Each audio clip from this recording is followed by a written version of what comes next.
CNN Money Hong Kong. CNN Money. The weekend brought no evidence that the world is stepping back from a damaging trade war. Disputes between the United States and its biggest trading partners continued to heat up.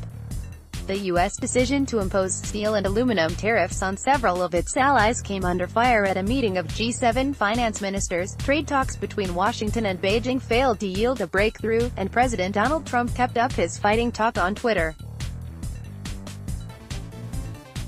Here's where things stand. China issues a warning: the world's two largest economies remain on collision course after U.S. Commerce Secretary Wilbur Ross emerged from 2 days of trade talks in Beijing with little to show. No new agreements were announced, and China warned that it would ditch a previous pledge to buy more American goods if the Trump administration goes ahead with its plan to impose tariffs on $50 billion of Chinese exports later this month. A Chinese government statement said the talks in Beijing produced positive and concrete developments, but it didn't provide details.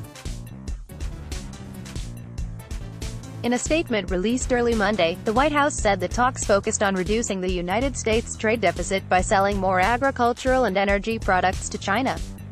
U.S. officials had also conveyed Trump's clear goal for achieving a fair trading relationship with China, it added. The White House said last week the new tariffs targeting China's high-tech manufacturing industries will go into effect shortly after June 15. Beijing has said it will respond with tariffs on a range of American goods, including cars, aircraft and soybeans. Despite the strong incentives to avoid a trade war with the United States, China cannot tolerate the perception that it has yielded to U.S. demands, analysts at investment bank Nomura said in a research note Monday.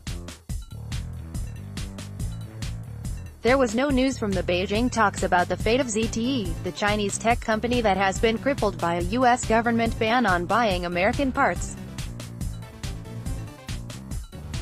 Chinese officials have linked the company's punishment to the trade talks. Trump said last month that he was working with Chinese President Xi Jinping to give ZTE a way to get back into business fast, but that unleashed a backlash in Washington, leaving the company's future in limbo.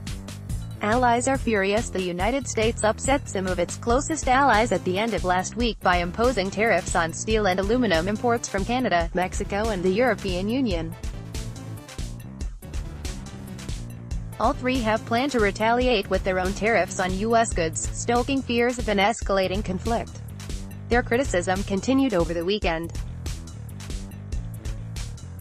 During a meeting at a Canadian ski resort, top officials from 6 of the world's largest economies, Canada, France, Germany, Italy, Japan and the United Kingdom, took the rare step of asking U.S. Treasury Secretary Steven Mnuchin to convey their unanimous concern and disappointment to Trump about the metal tariffs decision. Trump is set to meet the leaders of the 6 countries in person at a G7 summit later this week. But he showed no sign he plans to change his confrontational approach to trade policy. When you're almost $800 billion a year down on trade, you can't lose a trade war, he tweeted Saturday. U.S. has been ripped off by other countries for years on trade. Time to get smart. On Sunday, Canadian Foreign Minister Chrystia Freeland urged Trump to think hard about the message you're sending to your closest allies. We are hurt and we are insulted, she said on CNN's State of the Union. Trump showed no sign of easing up on his neighbors, or China, on Monday. Farmers have not been doing well for 15 years. Mexico, Canada, China and others have treated them unfairly. By the time I finish trade talks, that will change, he tweeted.